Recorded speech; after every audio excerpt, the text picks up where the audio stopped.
War crimes will be prosecuted. War criminals will be punished. And it will be no defense to say, I was just following orders. So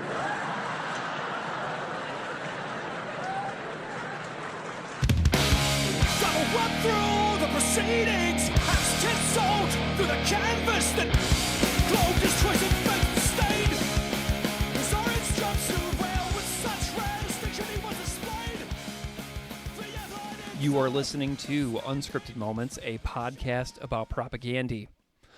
On this interviews episode, I discuss the song Iteration, track 12 on 2005's Potemkin City Limits. I loved the conversations with three fantastic guests, all of whom are professors, by the way, and there is also even an acoustic cover on this episode. So I'm going to kick off the episode with the cover, but I want to introduce the first guest. My first guest is Dr. Paul Sagar. Paul Sagar studied at Balliol College at Oxford before doing an MA in intellectual history and the history of political thought from the University of London. He completed his doctorate at the University of Cambridge, where he was a junior research fellow in politics at King's College, and he joined the Department of Political Economy in January of 2018. Paul Sagar works in the history of political thought and contemporary political theory, and he's the author of two books, The Opinion of Mankind, Sociability and the Theory of the State from Hobbes to Smith, which came out in 2018 on Princeton University Press. And then he also did Adam Smith Reconsidered, Liberty, History, and the Foundations of Modern Politics from Princeton University Press as well in 2022. And Paul and I have been in contact for a long time regarding this podcast and his fandom of propaganda. And so I am super delighted that Paul is here to talk about iteration with me. But leading into Paul's chat is a great acoustic cover by friend of the podcast, Elliot Imes. And I've been sitting on this cover for quite some time in preparation of getting all these conversations compiled for this episode. So thanks to Elliot for making this cover of Iteration this past summer. I hope you enjoy the cover, and then I really hope you love my conversation with Dr. Paul Sagar.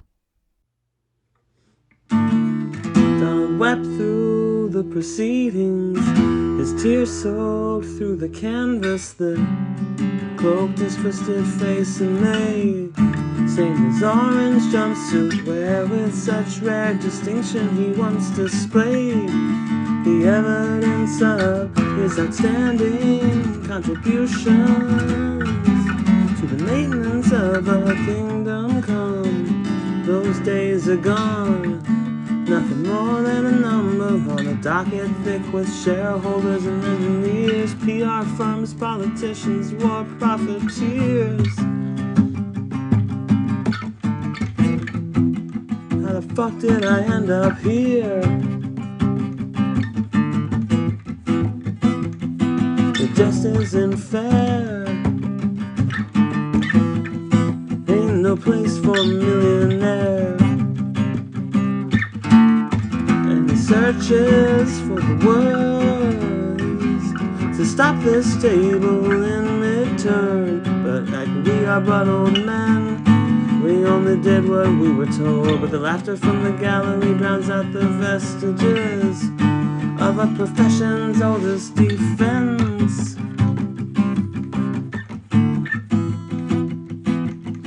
The court will direct the record to reflect compliments from the bench. You, sir, are Central Casting's crowning achievement. And for your outstanding performance in the comedic role, I'd like to dedicate the findings of the jury to the dead. How can one man ever repay a debt so appalling? gouge 10,000 eyes from a single head, so I think we should observe a sentence that will serve to satisfy both the sense of function and poetry. So you will spend the rest of your days drenched in sweat, your face drawn in a rictus so there is you remove another buried landmine fuse.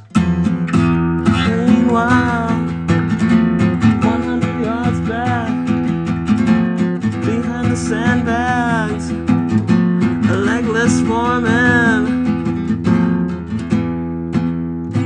pulls the trigger on a red megaphone, squelching feedback, drunken laughter, broken English, dead daughter's picture. Time and tide no one can anticipate. Inevitable waves of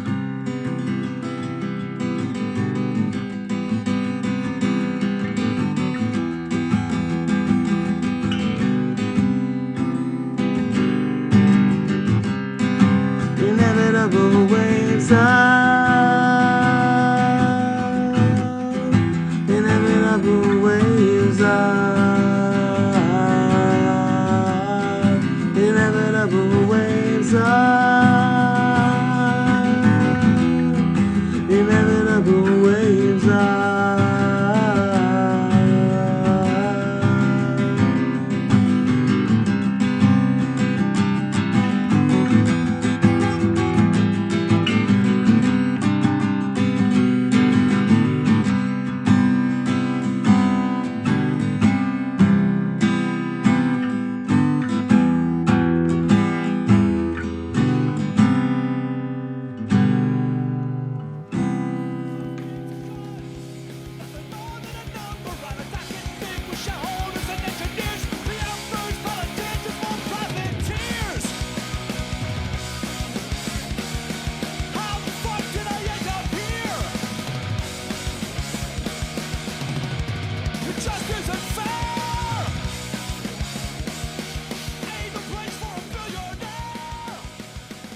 Dr. Paul Sagar, welcome to Unscripted Moments, a podcast about propaganda. Well, thanks very much for having me, Greg. I'm delighted to have you here, Paul, from the UK, a country where I lived a couple of years of my life. It is a delight to have you here, and I'm wondering if you can just spend a moment and introduce yourself a little bit to the audience so they know who you are and what you do. So my full title, I suppose, is Dr. Paul Sagar, and I'm now a senior lecturer, in fact, in political theory at King's College London. So I'm kind of the equivalent of what you guys would call an associate professor. That would be my level in Canada or the US. And yeah, I teach mostly the history of Western political philosophy and ideas in contemporary political theory to students from about 18 through to a PhD. And that's what I do for a living. It's pretty good life, actually. Paul, what made you pursue that field in the profession, like in the professoriate? What took you down that path? So I guess I was interested in politics from a young age, and a lot of that started with music, actually. It was getting into punk music when I was about 13, 14. Firstly, because I like the music, but then being sort of turned on, and we can talk about this a bit more maybe but finding bands like Propaganda. Yeah. Like Anti-Flag was a big one when I was younger, who haven't really stayed the test of time in the same way for me. But bands like that, that edge of there's something really wrong with the world, and there are people who are pointing it out. That really hit a chord with me at a very young age, and so I went on to study politics at university. Actually, of all things, worked in the UK Parliament for a year as a research assistant to a member of Parliament. At which point I actually went to see Propaganda play on the supporting cast tour. And it was quite a surreal experience going back into Westminster the day after, but they played on a Sunday night and I went in on a Monday. And I kind of realized, I'd already realized that like the world of real politics wasn't for me. I didn't fit there, and I had no future in it. And I sort of ran back to my books at the first opportunity after that. I went back and did a master's degree and like that, and just kind of kept going lucky with funding and applications, and managed to keep going and make it into a career. So that's the story really. Was that London show with Propaganda you're talking about at the Islington Academy? Yeah, with it Random was, Hand. Yeah. Dude, I was there. I was That's at that show. crazy. I was at that show. That's the world. That's the small world of of punk. Yeah, man, I was there. I was at that show. Like, dude, Frank Turner was there too. He was Frank Turner, who, you know, obviously is huge in the UK and around the world, musician. Yeah. He was on the podcast for the Today's Empires, Tomorrow's Ashes episode. Yeah. 2 years ago now. Yeah.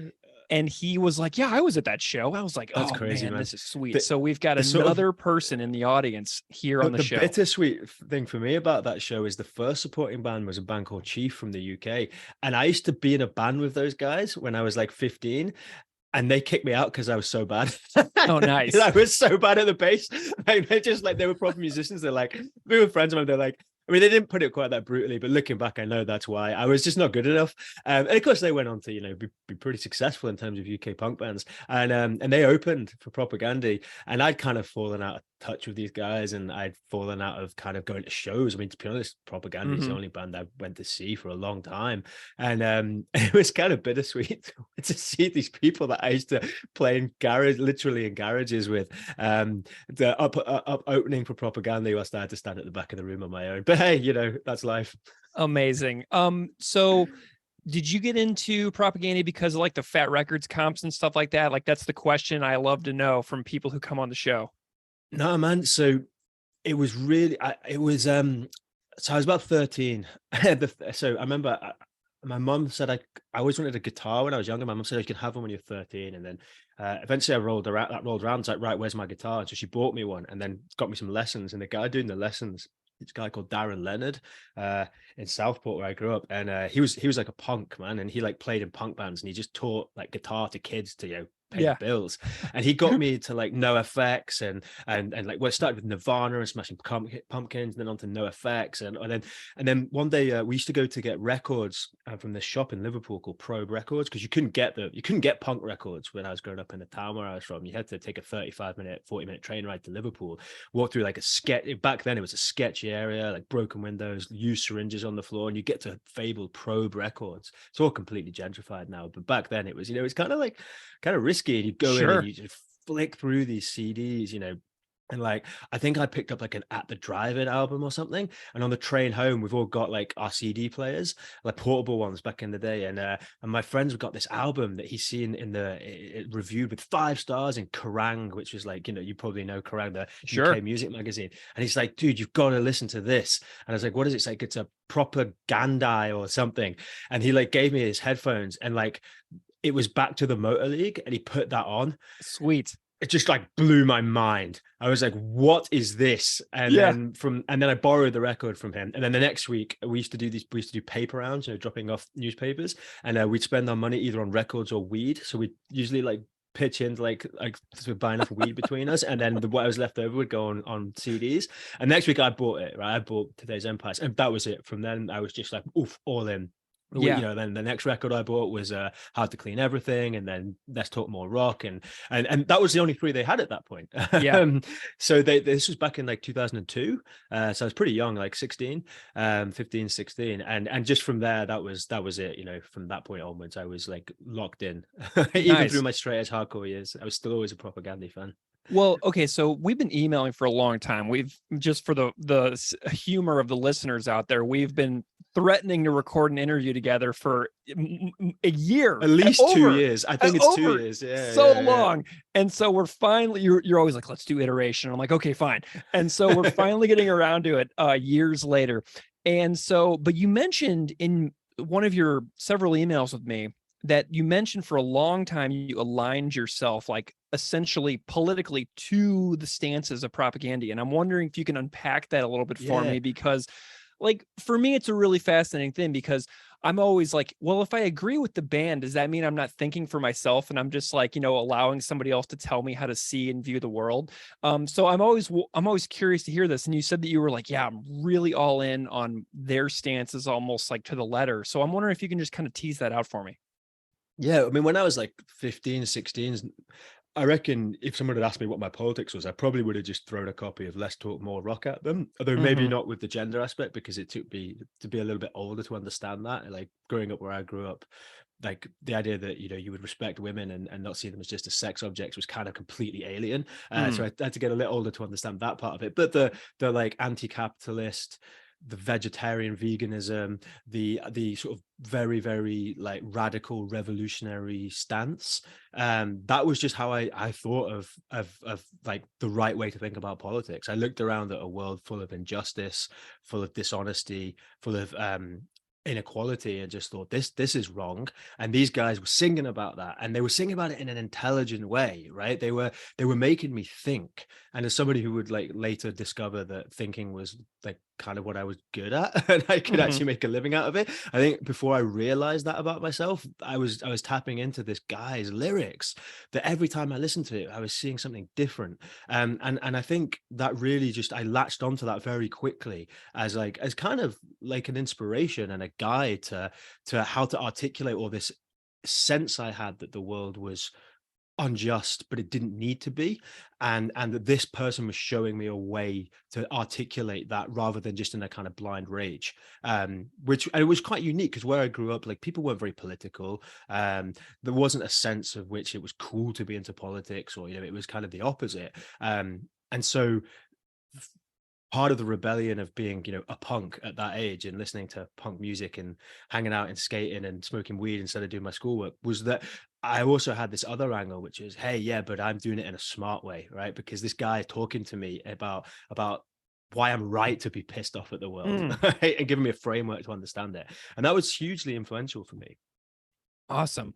We're going to dive specifically into Potemkin City Limits in a bit.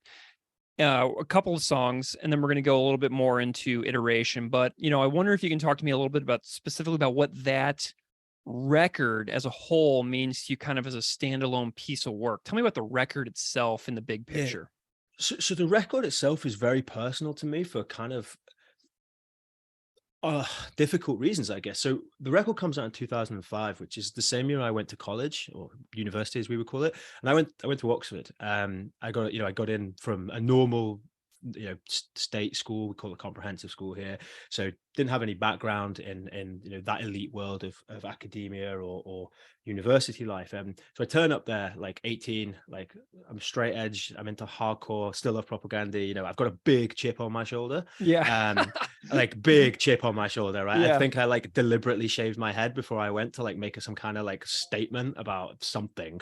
And I get there and the work's really hard. Like I'm so out of my depth, and socially, unsurprisingly, given like you think about your average 18-year-old straight edge kid, like they're not very flexible, right? Not very, very adaptable. So, I get that. I feel socially out of place. I don't really make friends very quickly. The work's incredibly hard. I feel totally isolated.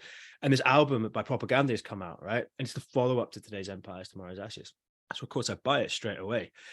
But it's the soundtrack to me basically sitting alone in my room, like trying to do like work at college and feeling like I'm stupid for the first time in my life and having this identity crisis, being cut off from all my friends, not going to shows anymore. Like, I mean, I'd been asked to be in a band called the Down and Outs, who you may or may not have heard of, who are an amazing UK street punk band. And I was like, I can't, I'm going to university, like not very punk. And I'm sitting there thinking, God, I've made the wrong decision here. And the backtrack to all this is that the backing track is Potemkin City Limits. And so for a long time, I find it very hard to actually like the album, because emotionally it was so bound up for me with a time in my life when I was like not happy, right?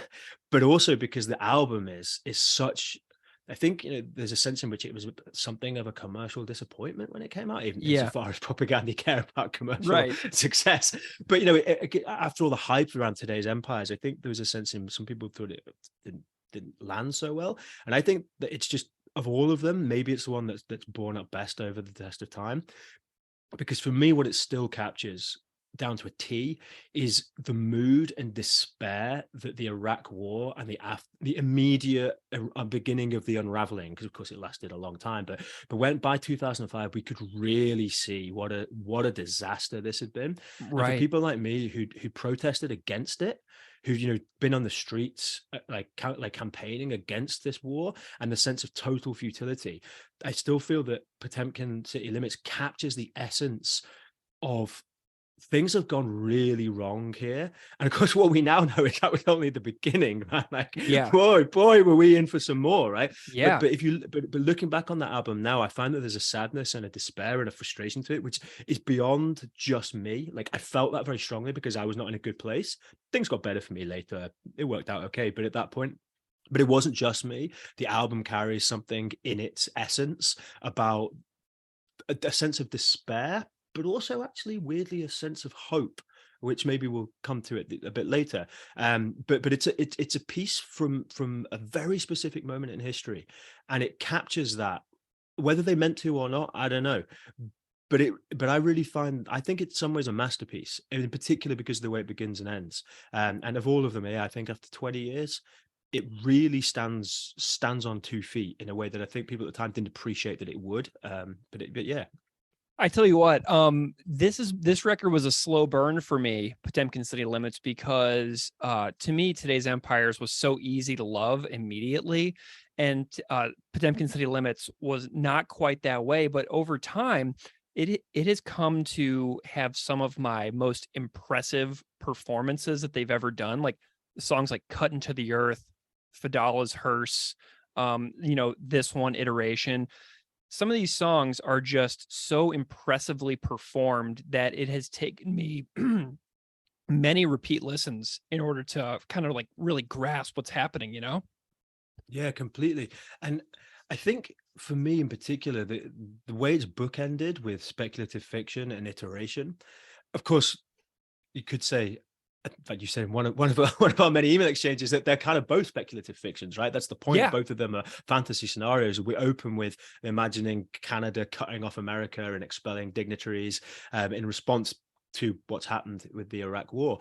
And what it captures so well lyrically and also just through its feel is that sense of despair that I imagine you have many listeners who are our age and older who remember this, but for people who are younger, there was to live through that sense that we were being lied to constantly. Yeah.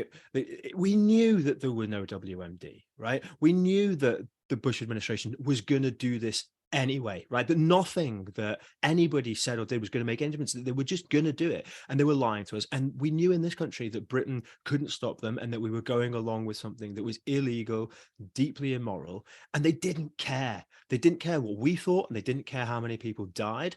And there was a sense of just powerlessness and futility around the invasion of Iraq that it's very difficult for people who I think didn't live through it to maybe understand what a watershed moment that was. Not just because we know it caused so many subsequent disasters, but in the relatively kind of peaceful and easygoing politics that was, of course, upset by 9/11. But to know that 9/11 wasn't just going to be this standalone disaster or sort of horrifying event, it was going to lead to the complete reshaping for the worse of the world we lived in. And I think that speculative fiction sounds that note of like, all we've got now is this kind of speculative hope of imagining what might have been instead, or just the fantasy of resistance, the fantasy that we could do something about these fuckers. Right? Yeah. and I still feel that every time I put it on. It takes me back in a way that very few songs do. And it's powerful. Yeah, I mean, like, I love what you said there about how the record opens and closes with two different pieces of speculative fiction in song form, obviously, but how, you think about how the record opens up with a song called that and then closes with another piece. So it's this, they complement each other perfectly. Like, if the band would open with speculative fiction and close with Iteration now, it would be such an interesting way to like weave a set together. So I kind of wish they would do that, actually. Yeah.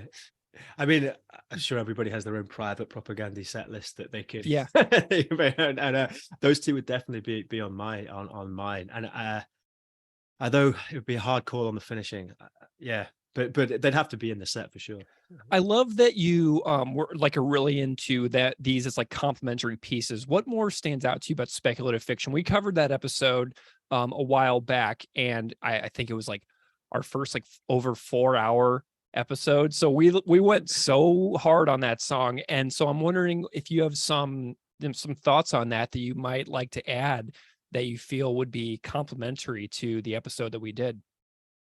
I mean, you guys got in so deep on that episode that I'm not sure there is anything that I could say that would be useful beyond what was said, other than one thing I love about propaganda is that we mentioned before, when I was 17, 16, I sort of align myself completely with their politics, and now I don't. I've in various ways made my tentative peace with capitalism, in the sense that I think that human history has got a pretty stark track record that some form of capitalism tends to deliver more freedom and more prosperity to more people than anything else we've tried, and that revolutionary attempts to overthrow it just lead to worse outcomes. So what we actually need is to rein in the beast.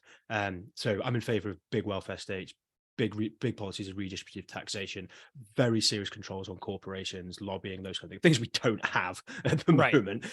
So I would still consider myself politically on the left, but I'm much more skeptical about the ability to go in for wholesale radical political reform, because my view is it tends to just actually be counterproductive and make things even worse for the poor and downtrodden. So that's where my politics is today. And I know from listening to a lot of Chris Hanna's solo monologuing, which I listened to quite a lot of during various pandemic lockdowns, that his politics is still pretty radical, right? And I guess you don't spend 40 years, well, 36 years, the propaganda is as old as I am, you don't spend Something 36 like that, years in propaganda and not have radical politics. That's fine. But what I love about Iteration is that I can still listen to that album and still find the lyrics completely inspiring and intellectually stimulating. Like, the guy's making me think. And I think that's wonderful, because there's very, very few bands that I listened to when I was 16 whose lyrics I will return to now and think, yeah, like this is saying something in a way that cuts deeper than just registering protest. So I guess that's probably all I'd have to say that you guys haven't already covered. Nice. Well, okay, so let's talk about Iteration a little bit. Let's talk about the music first. So I know you've dabbled in music a little bit.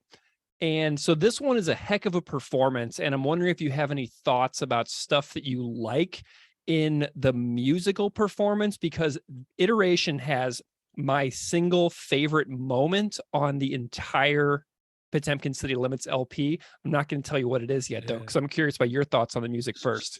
So it can't have my favorite moment on the whole LP, because my favorite moment is the palm mute in the Jürgen Muster. I can't speak German. Yeah. You know the song I mean. Like, are you talking about the chugga chugga? Yeah, that dude, bit, that's the best part on the whole record, right? Okay. Like that's just like the peak of the record, right? But yeah, it's just that you're just talking about that one part where he's like, right? It's just that those three hits, because I'm not even joking, man. When we did that episode number 49 on Jugend Marschiert, and I didn't talk about those three chuggas, it was the perhaps the second greatest failure in the life of this entire podcast.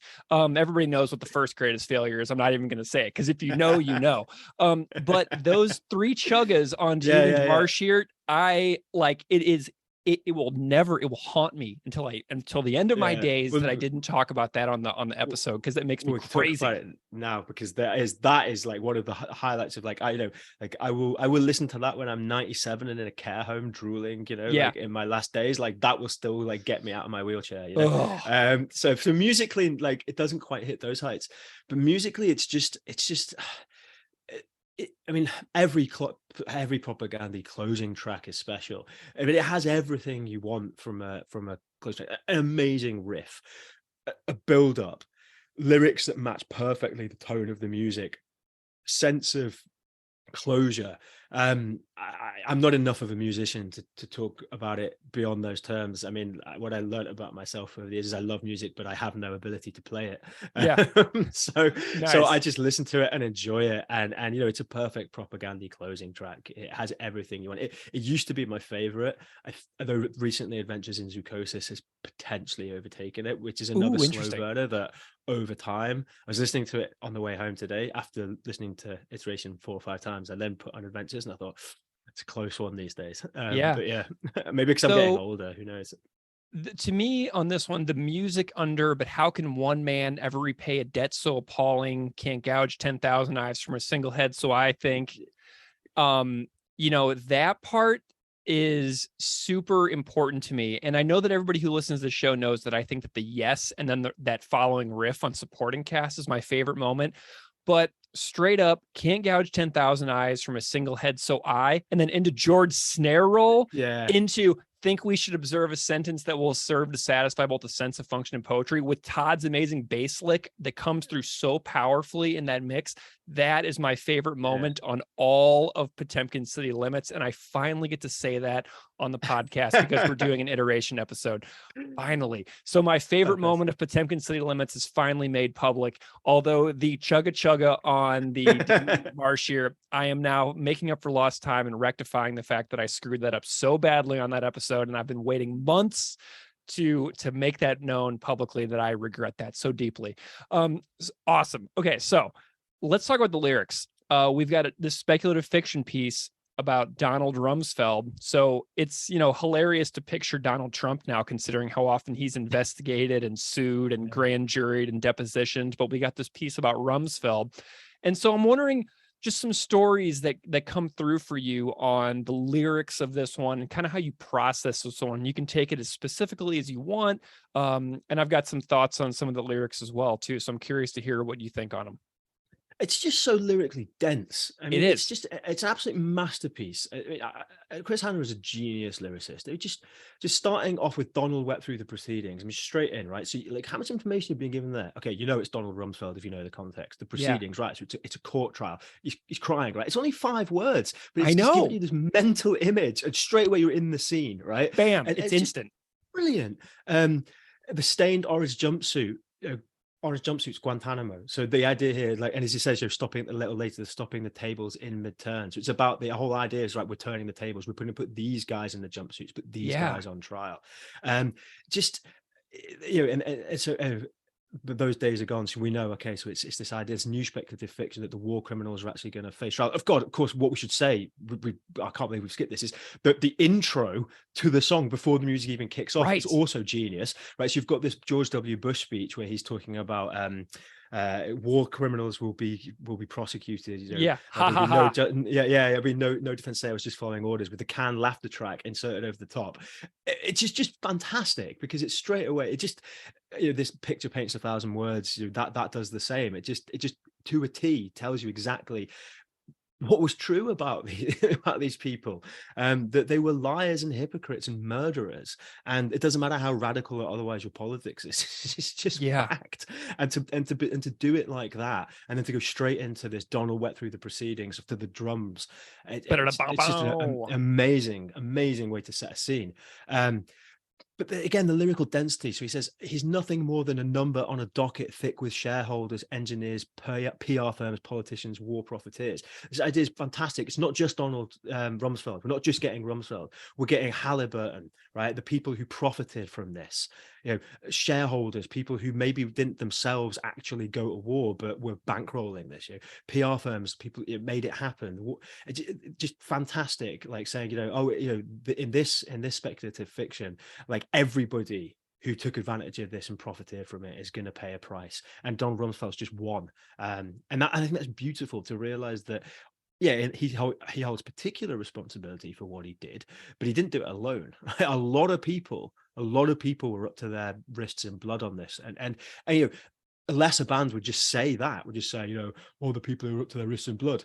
But Chris Hanna does it like this, and it's so much more powerful and so much more intelligent. Man, I tell you what, it's so good. Yeah, and then I love the visual of his evidence of his outstanding contributions to the maintenance of a kingdom come. Like, I am So super good. interested by the biblical imagery in that. The kingdom come to earth in the form of seeing America as some kind of exceptional and highly blessed place through like prosperity gospel and stuff like that. It's like, oh, we're God given. This is our God given right to, stampede our way through the world. And so you think about all the examples of that, the Iraq War being just one of many, like Trail of Tears, indigenous relocations, slavery. So there's so many of these biblically justified events that have been cited throughout history as like Donald's contribution to the kingdom come to earth, essentially. Yeah. And Yeah, then yeah. like That's so interesting because I hadn't thought about it that way, but that works too. I was thinking of it in a sort of more straightforward way. It's like, just what a hypocrite, right? Yeah. On the one hand, they're like preaching about like that because all these Republicans in the Bush administration were all allegedly evangelical Christians who banged on about their faith, and this is their kingdom come. But yeah, I'd not thought about it your way around. But that's part of what's going on there too. That's how dense these lyrics are. It's like poetry. You can actually read them and find new things. Well, dude, yeah, here's another thing. Here's something I found today. I went to Propagandy's website, looked at the lyrics, the way the band has them published on their site, and the list of jobs, the careers listed here, shareholders, engineers, PR firms, politicians, they all have commas separating them. And then there's a colon, and then war profiteers is after a colon. So the way the band has it listed is like they have all the careers lined up, and then bam, colon, war profiteers. Yeah, so it's separated by this punctuation in such a fascinating way. And I just love that imagery as well of like that list. You know what I mean?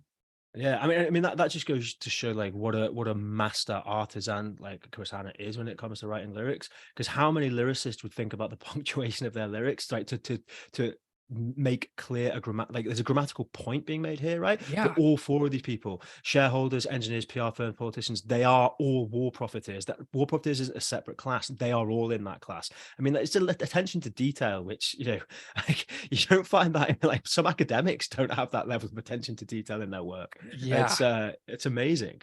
All right, so then we get the next stuff. We kind of have this. Then we have this. How the fuck did I end up here? It just isn't fair. Ain't no place for a millionaire. And I'm like, okay, how many people go to jail in the aftermath of like the 2008 financial crisis? The answer is one. And then there's like, including combatants, I found that like 288,000 people have died surrounding the 2003 Iraq invasion, with more than 186 and as many as 209,000 of them being civilians. Yeah. And so like, perhaps someone can enlighten me if any of the architects of this will ever face any jail time. But I'm like, this is like the quintessential, like people who do horrible things, the things they do are so bad that it's almost like unprosecutable, it feels like, because they are powerful and they are wealthy and they face a different like justice system, essentially, Yeah, and that's the kind of the despair of the situation, that Rumsfeld died peacefully. Well, I'm not sure how peacefully, but he died in his old age, secure, and never faced any justice. And yeah, I guess that just brings home that familiar and long-lasting point really well. And what's clever again about these lyrics is, on the one hand, ain't no place for a millionaire, but then he tries to use the defenses that are associated in particular with people who were tried for Holocaust crimes. Right. So we are but all men, we only did what we were told. So this was leading Nazis who'd fled to South America and then were captured by Mossad and taken to Israel to face trial. These are the kinds of things that they said. So there's a beautiful parallel being drawn here, right? That what makes you so different, right, was that you won. Like your crimes weren't necessarily like you didn't commit a Holocaust, but you did kill hundreds of thousands of innocent people. The distinction here is not one that's fundamentally all that important in what you've done here. It's just that you're a millionaire and so you won. Your regime won, and so you got lucky in a sense. But that's not justice. And that again, a lesser band would just sing about it not being fair. But yeah, this is a better way to tell you that truth. I was doing some searching too, because these are in quotes, right? So we have "we are but old men" quotes, and then "we only did what we were told" quotes. So I plugged those into some searches, and I'm always like wanting to see like why the punctuation is where it is.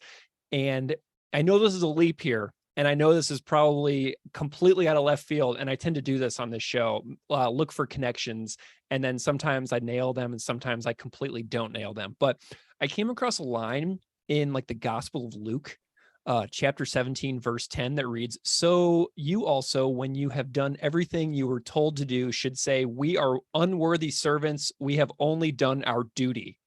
So there's like this parallel line in the Gospel of Luke between the lyric and that Luke quote, and like considering the kingdom come reference earlier, it just hit me interestingly, but I'm not saying at all that is like something he was referencing, because I think it just is the Nuremberg defense.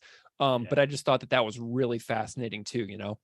Yeah. And then we've got this, the gallery drowns out, the laughter from the gallery drowns out the vestiges of the profession's oldest defense, the Nuremberg defense. But I love the visual of the people like straight up laughing, right? Like everybody in the room straight up laughing, because, you know, if this was actually going to happen, nobody would be laughing if Rumsfeld was actually on trial. Like, it wouldn't be like a laughing situation, because if somebody did laugh in like a court like this, they would be escorted out immediately by security.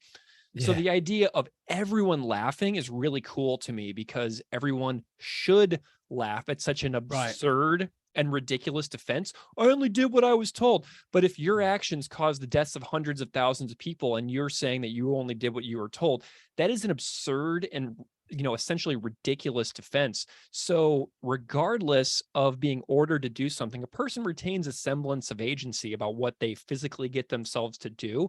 So, like, you know, leaning back on this profession's oldest defense line is really fascinating as well.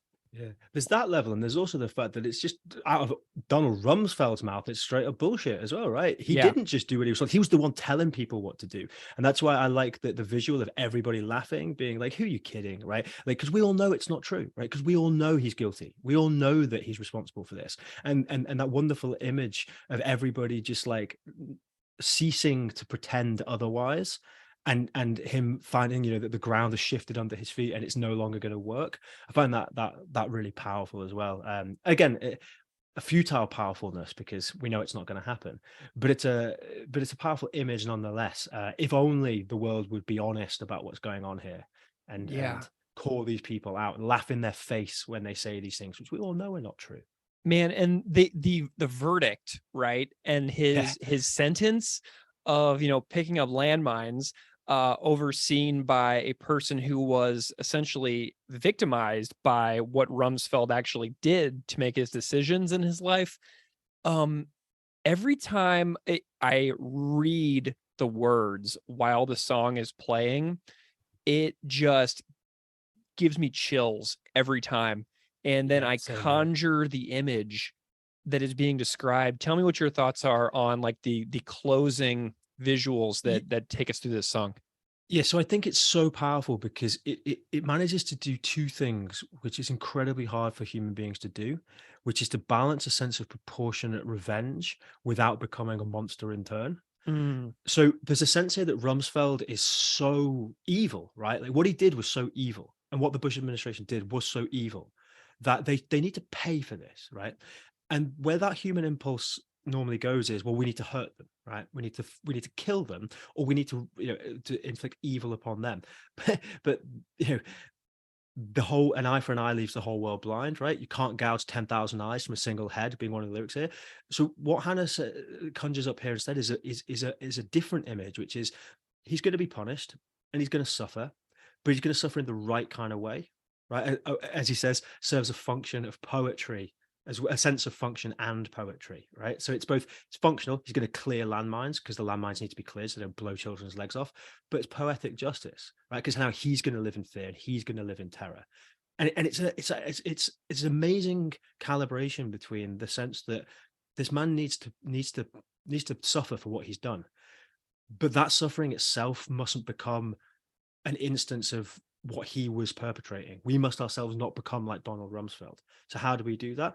Make him clear landmines in front of the people who've suffered because of him. It's amazing. This is just a wonderful calibration of very, very complicated human impulses in a way that comes out being morally respectable whilst also robust, right? This is not just a kind of weak pacifism, and it's not just a nasty vengeance. It's a balancing act between those things, which again, most people, let alone most lyricists, like, are not good at doing that. And I just find it almost moving, actually, to evoke that kind of imagery. Yeah, I mean, like this idea, this is what I'm seeing in my head. Like, so Rumsfeld is a prisoner of some kind, so his sleeping quarters are not very comfortable. He wakes up early in the morning and he puts on his jumpsuit for his landmine clearing duty. And then this, your face drawn in a rictus of terror. I mean, it's like I'm picturing him going into like this like zone surrounded by barbed wire, which is like this area where they're clearing the landmines from, and they send him in there, and his face every single day when he goes in there, knowing that he very well may blow his own legs off at any given moment. It's really powerful, like the rictus of terror, because I know what Rumsfeld looks like. So I can sort of contort a view of what he looks like in my own mind to imagine what he might look like being actually scared for his life, going into a situation that he is essentially responsible for, but now he is charged with cleaning up. And it's really powerful to like visualize him and then contort his face in your own mind to picture him having a rictus of terror appearance on his face. It's kind of an interesting mental exercise, really. Yeah, I completely. And I always think of the sandbags. Yeah, For tell me some about reason, the dad. it's that image again, and it's a challenging image, right? This idea of somebody, a legless foreman, right? Somebody like he's presumably had his legs burned off by a landmine, and he's shouting at him through the red megaphone, squelching feedback, drunken laughter, broken English, dead daughter's picture. So there's no shying away here, right? That this foreman is someone whose life has been destroyed. His daughter's dead. He's lost his legs. Sounds like he's an alcoholic.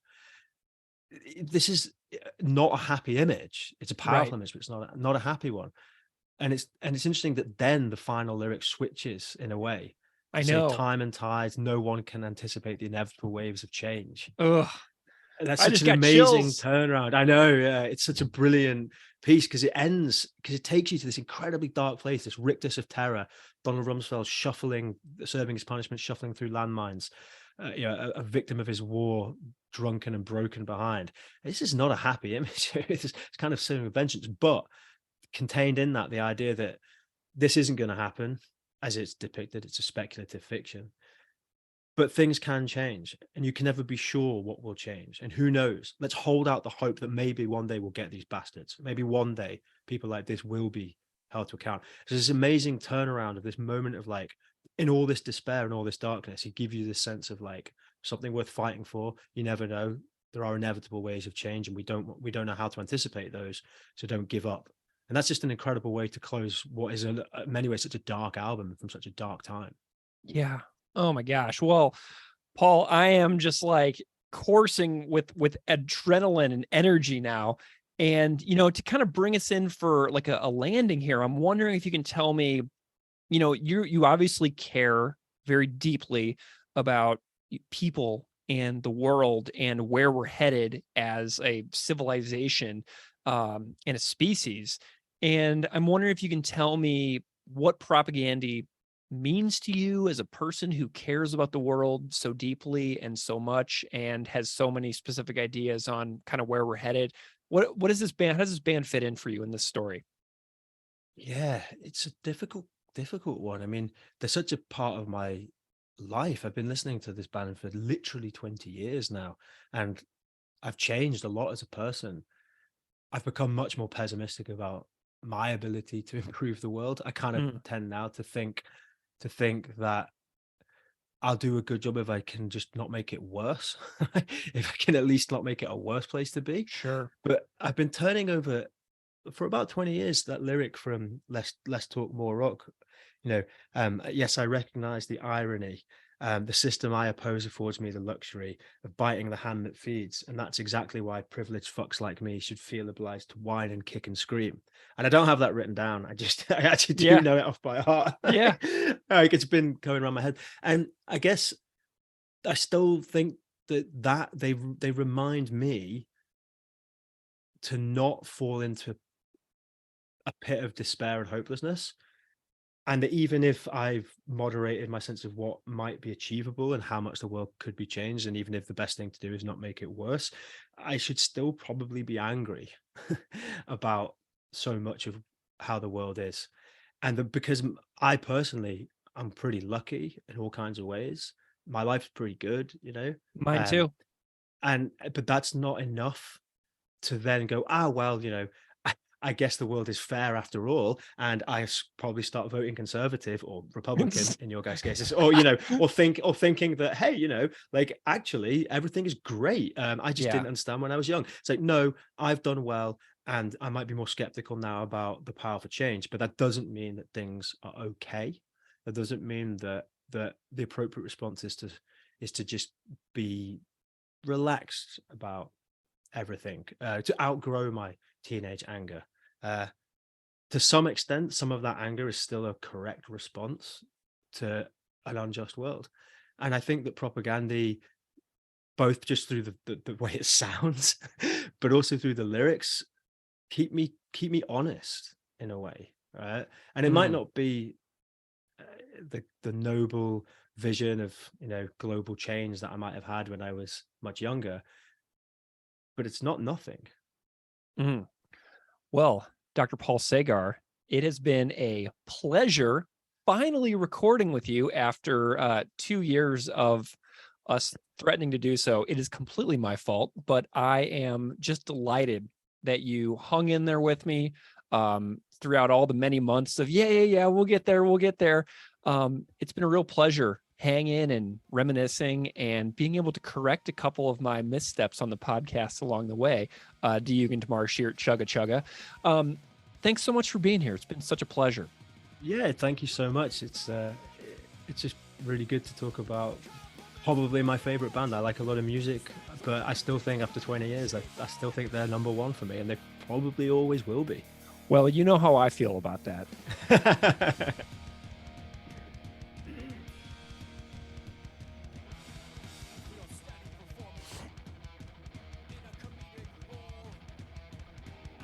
All right. Thank you so much to Dr. Paul Sagar and Elliot Imes for the conversation and the cover. My second guest is Dr. Nate Holdren. Nate Holdren received his PhD in history from the University of Minnesota and is an associate professor at Drake University.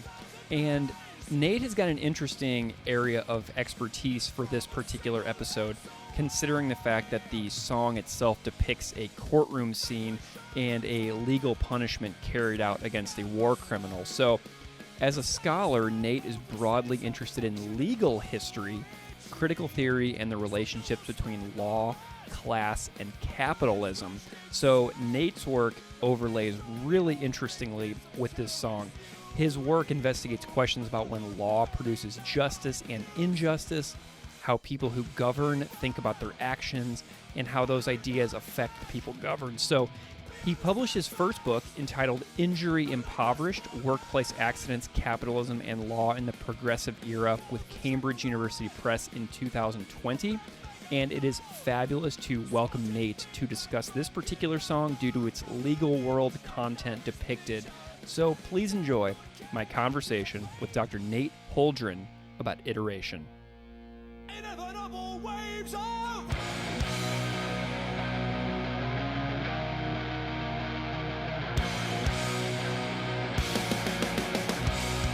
inevitable waves of inevitable waves of Dr. Nate Holdren, welcome to Unscripted Moments, a podcast about propaganda. Greg, thanks for having me. Please just call me Nate. My friends call me Nate. All good, man. I like to, play I like to honor people's appropriate titles that have been well earned. So I appreciate you being here, Nate. I would love it if you could just spend a moment and introduce yourself a little bit to the audience, however you see fit. Yeah, I'm delighted to. So I'm Nate Holdren. I'm an academic. I'm a legal historian. I do some work in Marxist theory as well. I teach at a place in Iowa called Drake University. I wrote a book about employee injury law in the early 20th century. The short version is things used to be really bad and worse than you think, but then later they were differently really bad and worse than you think. And I get into a lot of the nitty gritty details of kind of state and government and employer kind of administering danger and harm into ordinary people's lives. And then since I finished, and I assert in the book that stuff like that will continue to happen under any version of a capitalist society, but I don't really prove it. And since I finished the book, I've been trying to like prove that more theoretically in various things. And other than that, I've been into punk, my whole life. I'm a first gen college student. Punk was like my first real intellectual, just intellectually set on fire by it. Me and too. Repeatedly returned. Well, I know because I listened to your podcast, Yeah. and this is part of why I was so excited to be here with you. I've returned to punk all the time in my life. Like seriously, once a week, I find myself telling someone, I feel funny being in my 40s talking about how important punk is to me.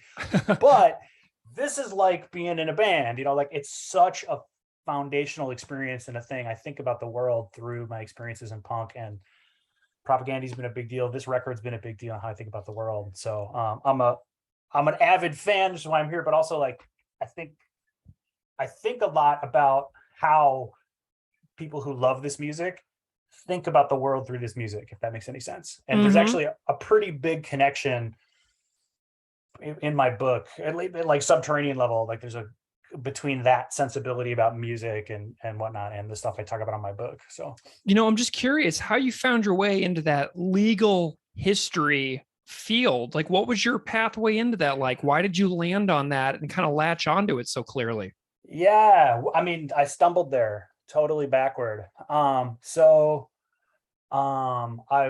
graduated from college in 2000 and I went to grad school in 2005. So I was out for a while, and I was actually a philosophy major as an undergraduate, and I read a lot of kind of theory stuff in my spare time, to the degree of time with a full-time job. And then I went back to school thinking I was going to do that full time, but I had worked in the labor movement. I'd done all this anti-war activism, and I got back into grad school and was like, oh, you know what? I don't actually want to do theory 24/7 in the way that I thought I did. I want to do it a few hours a week. And then I want to think about, more empirical stuff, which was a shift I hadn't realized had happened through my time out. So I then had to start over in grad school, and I was like, I don't know what history is about, but I'm going to take some classes and see what that's like. And I took a couple classes at the graduate level in history at the University of Minnesota, and they were amazing. And I was like, I'm going to be a historian. And I was going to do labor history. I was going to write about radical labor unions in the early 20th century. And I happened to find some stuff about workplace injury, and it was so compelling. And I was like, I can't stop thinking about this. I'm going to just see where this goes. And even there, my plan was to write about women industrial workers and their experiences in the workplace. Because my mom was single for a while, off and on when I was a kid, and I lived with my grandma for a while. And I was raised to a significant degree by women with jobs, with paid jobs. And so I wanted to think about that. And then I later found some stuff about employment discrimination against disabled people and disabled men. And that was a result of workers' compensation. And that, again, I couldn't stop thinking about it. And so I was like, I need to understand this. And so I wrote my dissertation is just like a detective story, like what happened and why. And then in the book, I added a lot of like what it means kind of stuff. But that was just, I repeatedly kept finding things that I did not realize I was captivated by and feeling like really gripped, like I had to understand it. And so that's where I would kind of run toward. So none of it was planned, and like the legal history thing was like a result of just getting gripped by what was going on. And then after a while you get far enough down a path and you're like, oh, I actually know a lot about this now. And now it's a plan. You know what I mean? Awesome. Well, I was looking up your book a little bit and poking through it. Injury Impoverished Workplace Accidents, Capitalism, and Law in the Progressive Era from Cambridge University Press, which I thought was pretty sweet. I saw that you had done a book interview with the New Books Network on History Channel over there. How have you found the post-release couple of years since the book came out? Has it been a pretty interesting feedback or cool process in the aftermath of that book coming out? Dude, it's been so weird. So I finished writing the book December 2019, right? And the book is all about, so in a normal year in the 21st century, 5,000 people every year die in a workplace injury or for workplace illness. It's higher under COVID, but COVID is kind of covered up as a workplace disease. But in like 1900, it was like even worse than that. But so I spent like 10 years thinking constantly about like the presence of death and injury in ordinary people's lives. And actually the buddy who got me into Potemkin City Limits, he's a film and TV writer named Matt Kellard. And he said to me at one point, he asked me what I was writing about when the book was almost done. And I told him, and he's like, man, I feel bad for your mental health. Like you're like that's a lot of heavy stuff. And I was like, I've been thinking about it for a decade. And he's like, that's not better. Oh, I guess you're right. So I like was done with the book and I was like, okay, I'm going to send it off. And like, I've been obsessed with this thing. I felt like no one else cared. And I'll move into thinking about other stuff. I'll write about social movements. I'll think about something else. And then the pandemic broke out and it's like, suddenly this is like, not just a thing that's on my mind. It's like very widespread of like, people are getting sick in the ordinary lives that capitalism structures for us and our jobs and in consuming and so on, all over the place. And so that was wild because, I did not expect to feel like, I felt like my book mattered to me, but like no one would care. And there've been a fair amount more people who are like, whoa, and I'm honored by it. It feels arrogant to say, but like a fair amount of people are like, whoa, this like feels like it explains a lot about these patterns of distribution of injury in the world and like how that's treated as kind of just the weather and not political or whatever. But it's also, it was not what I expected. And it was kind of like, I thought I was done writing about this stuff. And now I'm really not, because it was like made me see that like, this is the stuff I'm talking about is really a pattern. I have like an extended example of a pattern and this pattern recurs a lot and it hurts tons of people. I mean, in a way, it's in the title of the song, right? So there's an iteration of this social pattern over and over and over. And so that has been like, again, not planning to end up where I would end up. Like I've ended up writing, I just wrote a piece for a chapter for an edited volume. In 1845, Friedrich Engels, Marx's buddy, wrote this book on called "The Condition of the Working Class in England," and it's a phenomenal. I only read it in 2021, but he uses the phrase "social murder" to describe like what, like if you think about the opioid epidemic, or you think about like all the terrible things that happen in the world, they fall on poor people, people of color, women, immigrants, trans people. They fall on people lowest on the food chain over and over with really lethal consequences. And Engels calls that social murder. I was like, that's a really powerful phrase. Yeah. So I've written this thing that's like trying to show why that's not an accident, but that's like when you have a society built this way, that will happen. And so I now think of my book as like an extended example of one iteration of that, but that there are lots more. So that's kind of what's been on my mind. And that's all been in the aftermath of the book, engaging with people like yourself on podcasts and like other folks on Twitter and friends of mine who think through this stuff with me, none of which was planned before the book. Because like I said, it was end of 2019. I was like, cool, done with that, going in a totally different direction. But, circumstances changed and people have engaged with my stuff in those circumstances. And it changed me. It blows my mind how much workplace safety and injury has come up on the show, because when Keith and I have done episodes on songs like Nailing Descartes to the Wall, Purina Hall of Fame, we realized really quickly that like there was more to the story than just animals, right? There's these people who are caught up in these systems of exploitation for, people who are, buying tons of meat or whatever at the grocery store benefit from. But because like the way we're programmed to think about that kind of stuff is we don't think about the process of how things get to be in those nice, shiny cellophane wrapped cases at the grocery store. And so Keith and I started learning about the very disturbing human story underneath that, what we see at the grocery store. And we realized that there was like so much more to the story than just like the exploitation of animals. And so that was something that has been shocking to me about this show, was the fact that I wasn't really expecting to get into that kind of stuff like workplace injury, but we found an incredible amount of information about that. And it was just wild, This is part of where I think Propaganda are such amazing artists, is like they get at things and I'm not making this up because I'm talking to you. Like, honestly, as I was writing my book, I was like, I want my book to do things kind of like some propaganda songs do, where like they zoom in on one thing that's wrong and they evoke like a lot of outrage for it. Yeah. And like imply like all the systems that are built into it, and then like why it's a problem, like morally. And it all like opens on to other stuff. So like they're like a band who like shows you like an image, or they're, I think if they weren't a band, they'd be writing, I actually think Chris Hanna especially is a phenomenal short form essay writer. I wish I could write like he does. But so there's these like, here's this short piece of social criticism that isn't like detaching the problem from this context. It's actually like, it's like examining it, but then inviting you to like go further into the context in this really deep way. And I feel like that's part of what's so cool about them, in addition to just being like a band who just like shreds musically. But like they, like you start to think about one piece and they're like, hey, look at this. And you pull at the thread and you're like, oh, wait a minute. It's not animals. It's, it's meatpacking as an industry. And I was thinking about it for today, I also think they're a band with a really consistent political and kind of moral outlook. So you really can take their whole catalog as like in dialogue with itself, like as a development over time in a way that not every band is like that. Like there's that bit in Nation States where they're like, we're confused. Is this class war? What is class war? Yes, this is class war.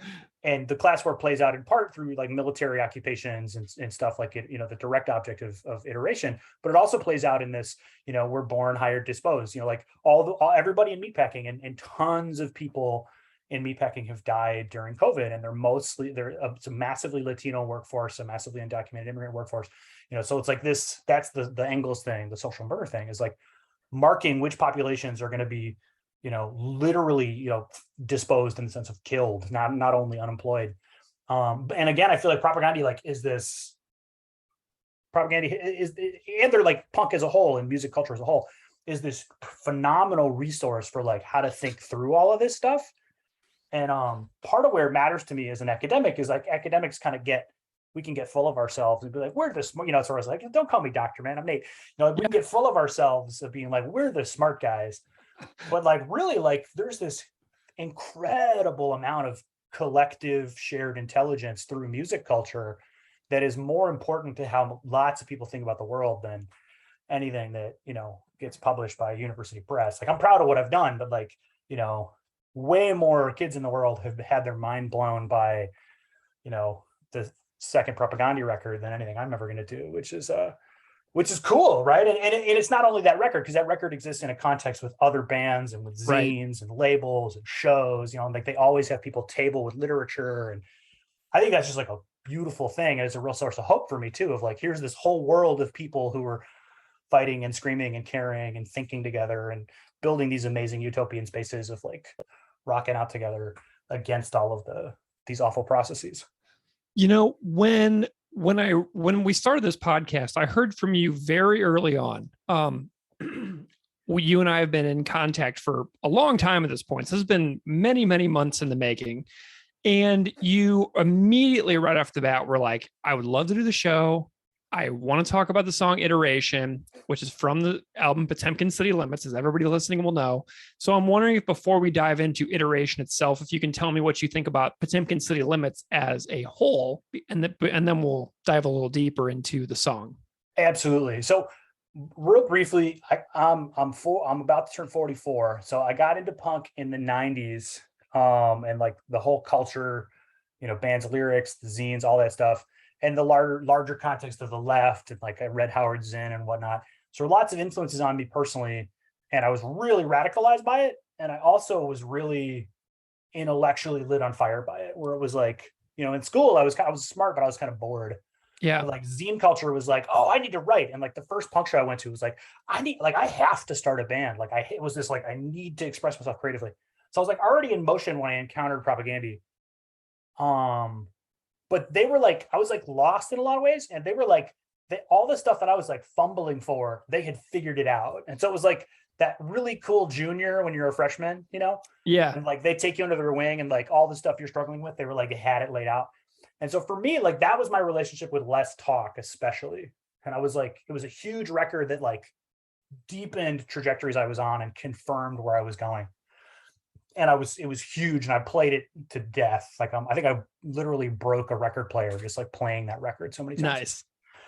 And then I didn't like Today's Empires when it came out. It was like, I wanted less talk too. Yeah. And like, and they're a band who's made a creative departure to some extent on every record. Mhm. And I was at the time like kind of narrow-mindedly punk, and I was like, this is too metal, and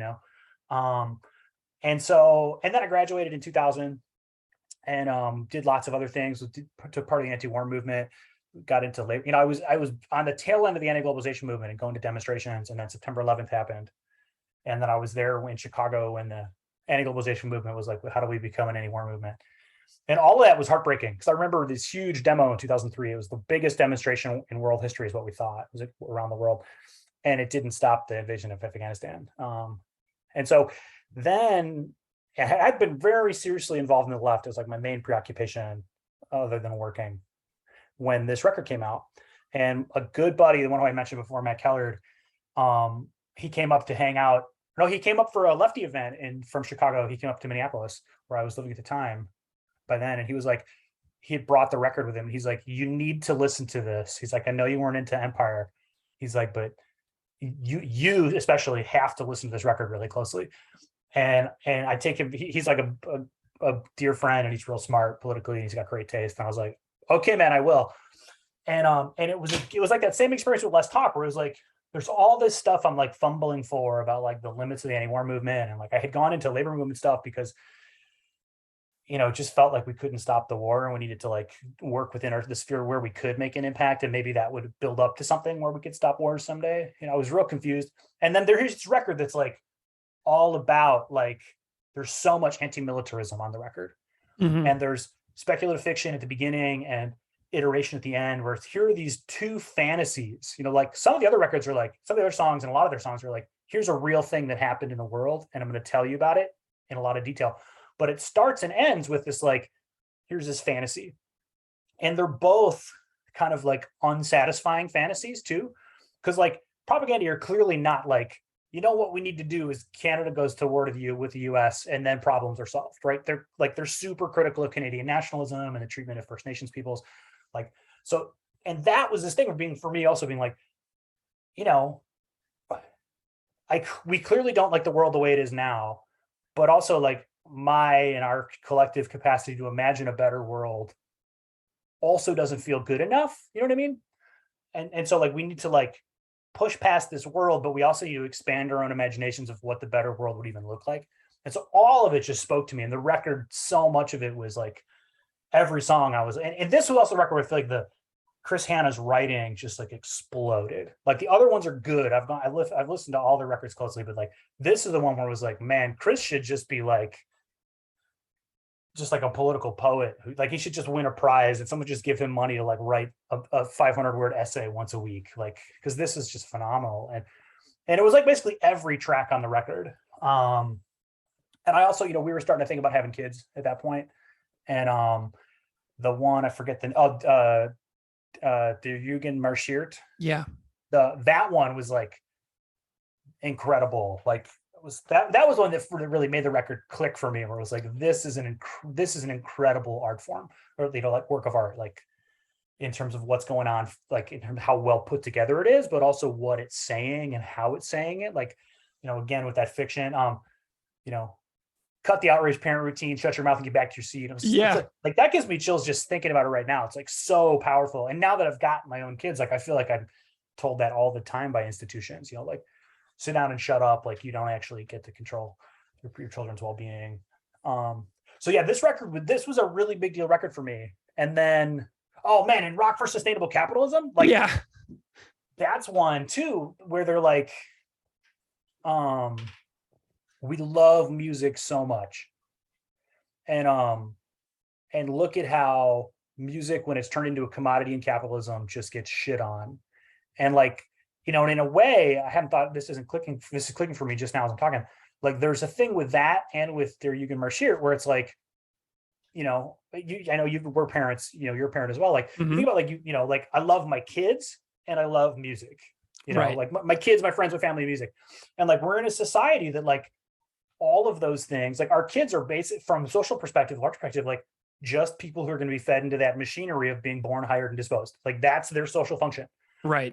Everybody who died in meatpacking from COVID was somebody's kid. Everybody who, everybody who somebody loves deeply, if you're a working class person anyway, is going to be fed into this really brutal machinery, whether it's the machinery of war that they write so much about, or it's the machinery of meatpacking or other industries. And so, and like, music, which like, I mean, you've done this whole, you've devoted many hours of your life to it. And like so much. Yeah, it's same, right? Like I've written record reviews. I just listen to all the time. I talk about it all the time with friends. I'm so stoked to be here with you. Like that also for the people who are in charge of the world is just like either a frivolity or just like another packaged good, in that, you're born, hired, disposed. Like it's just produce an object to sell. That's all. And so that song was also being like, yeah, no, like music. And they're like, just because we were young, it don't mean we were wrong. Where it's like, because we're told like, hey, grow up, stop caring about this stuff. But it's like, no, like this is actually deep shit that really matters. It's an expression of fundamental values. And like, and there's, I feel like I feel funny saying this, but I really do believe that there's like a glimpse of a genuinely better world through these music cultures. And it gets like shit on and refracted in weird ways and, tainted by the world we're in, but it's not reducible to that. And I feel like that's part of what that song about is like being like, one, the processes that destroy the world, we may face a scorched and lifeless earth. They're the same processes that disrespect our children and our loved ones and the music we love so much. But also part of why we care about all this stuff is there really is a utopian in like utopian's a bad way because it makes it sound like it won't happen. There really is a kernel of a better world, and our capacity to have a better world is like visible in all that. And so that was also like that song where I was just like, man. So yeah, the whole record I was like blown away by. And then iteration, and seriously, like once a week, I think about a line off that record, at least once a week. And then iteration is the one that I really want to talk about for a bunch of reasons. Go ahead, you're gonna say something. So Nate, you were very insistent and enthusiastic and excited to talk about iteration. And I'm knowing now your history and your profession as a legal historian, how much this song speaks to you. I'm so excited to hear about it from like a personal, but also a professional and a research and a historical perspective on why something like this matters. And you already tapped into something that I feel about this song, which is its deep sense of imagination and speculation and like an alternative pathway for the future that could happen on something. And, we're talking about this song in the midst of the January 6th hearings going on in Washington, D.C. at the moment. So the opening line kind of speaks to me in that way as well. But tell me a little bit about why you love iteration so much. And then we can talk about some examples from the lyrics and things like that. Yeah, totally. Well, so this is one of many, but this one above all, like this is a song that I've come back to over and over, and I've seen more things in it as I've come back to it over and over. So my first encounter with this song, was in like 2005, and I had kind of moved out of anti-war stuff and into labor movement stuff, but like and my heart didn't change, just I was focusing my time elsewhere. And so this felt really urgent at the time, and it still does. Like Rumsfeld ought to be put on trial. And the line, there's a docket thick with shareholders, engineers, other war profiteers, like all of those people ought to be put on trial for the atrocity. And the atrocity has just deepened since then. I mean, like there's all the civilians killed in the bombings, and there's all the, as you may know, the U.S. used a great deal of ammunition made out of depleted uranium. So there's tremendous pollution throughout Iraq, so that the people who were bombed were hurt. And then, a bomb explodes and it vaporizes. So then there's all of this just really toxic material all over. So then the people who weren't even born when the war happened have been continued to be injured by the war directly by the pollution from it. And then there's all the social harms and so on. And, the scale of the atrocity just keeps growing, and the U.S. keeps doing things that deepen it. And so that pattern, the iteration of the war has not stopped. And so, the urgency of like the specific thing of like, these people need to be stopped and put on trial has just deepened. And I think that's really important. And as you know, as I've had my own kids and stuff, it's felt even bigger. The line of the guy holding the picture of his daughter. Yeah.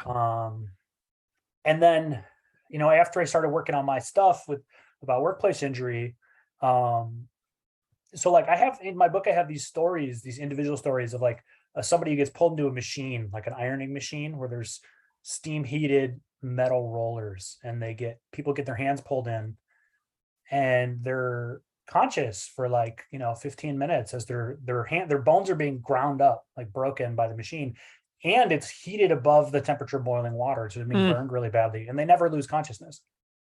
And so it's a thing of like, what would it mean to like repay that? Like that's like so, or in the song, like the guy's holds a picture of his daughter who he's lost. Like there's no repaying that. Like it's so, it blows any circuits of value. It's infinite worth. Like it's an infinite amount of loss. And I do this stuff in my book of like looking at individual examples to try and pull that out. But also it's like lots and lots and lots and lots of deaths like that. And so like there's this like incredibly large quantity of basically individual losses that are basically infinite. Mm-hmm. And so it's like this like infinite number of infinite losses, so to speak. And so part of what I find so powerful, I've come back to this song and thinking about my stuff in workplace injury, and then coming out of the book and thinking more broadly about the COVID pandemic and about climate change and these patterns of harm that are inflicted, in the line of like, this is a debt that's so appalling you could never repay it. Yeah. That has really spoken to me of like, we have this impulse to like, something has to happen. This is where we're at is clearly insufficient. And the things that we can think of as happening in response, like it would be, I don't want to say better because I think like it's still going to be terrible, but like it'll be somewhat less worse, but like still the things we want to have happen still fall short, because in a way, there's like that, the guy with his picture, his daughter's picture, or like the person in the machinery I talked about, like that's just a situation where like all of the responses to that are going to fall short of what that person deserves, because what that person deserved was for that awful thing to never happen in the first place. Yeah. So like we're only ever going to get like a distant second best that's really fall short. And I think that sensibility in this song I think it's so powerful. And I thought about this song over and over as I was writing my book. And then as I started to see my book as an example of larger social patterns, I thought about it over and over.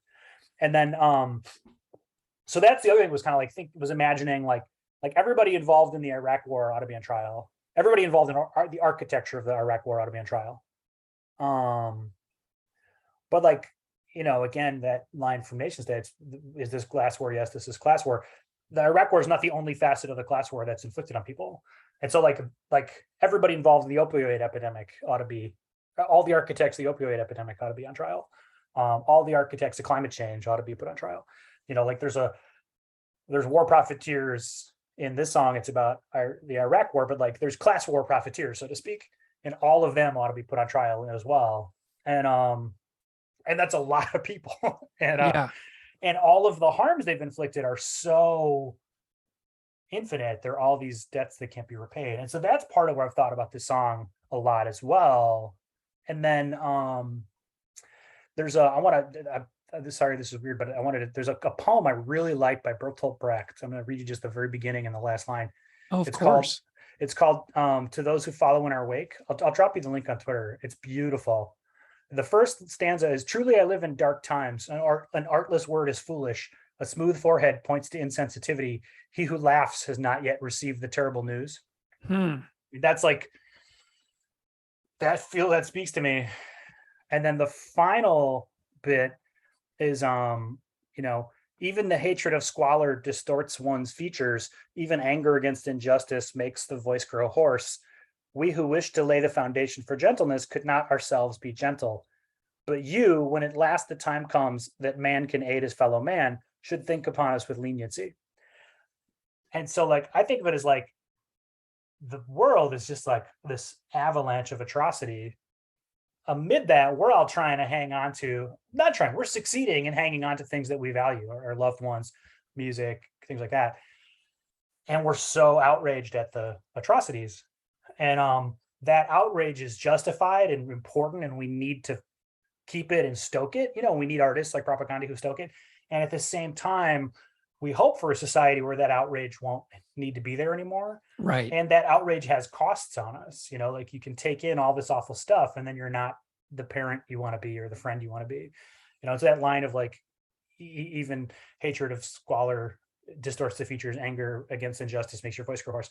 And so I think of iteration as partly about that as well. Like on this kind of third level, it's about the Iraq war. It's about how everyone else who ought to be on trial ought to be on trial. And I think it's also about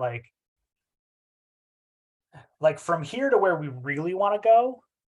All these people being on trial is like step 2 or 3 in like a 25-step process. And like there's that beautiful line in Name and Address Withheld where he's like, I'm feeling so much less hopeful and less human as my days are reduced to settling for revenge. Yeah. Like I feel like iteration is this thing of like, is this tension between like the outrage at the injustice and like not wanting to have that collapse into just wanting revenge, but like keeping alive our better humanity. Because I think there's a way, I think this is real.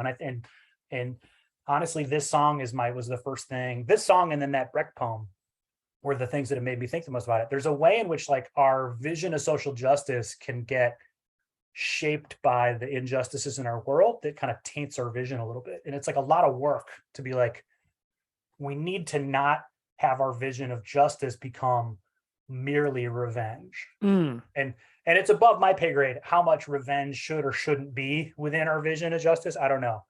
But at a minimum, our vision of justice can't be just, we gouge 10,000 eyes from a single head. We make people pick up landmines. Like our vision of a just society has to go way beyond that. And I feel like this song is partly about, at this like higher level, this meta level, not having that worked out yet and wanting it and like feeling it. And so I think that's part of like the final line of like time and tide, inevitable ways of change and stuff. And so I think this is, and for me, this has just been super important because like, we didn't know how to stop the war. We didn't succeed in stopping the war. And I don't know how to stop the avalanche of workplace injuries. I mean, we end capitalism. That's the way we stop all this stuff. But like how to do that, I mean, I don't know. And like, what's the good society look like after that? I have some really vague ideas, but like, we don't know yet, and we need to figure it out. And it's this thing of like this really urgent thing that we have to figure out, and we haven't figured it out yet. And we know we haven't figured it out. And we also know that we have to repay all these debts from the current nightmare.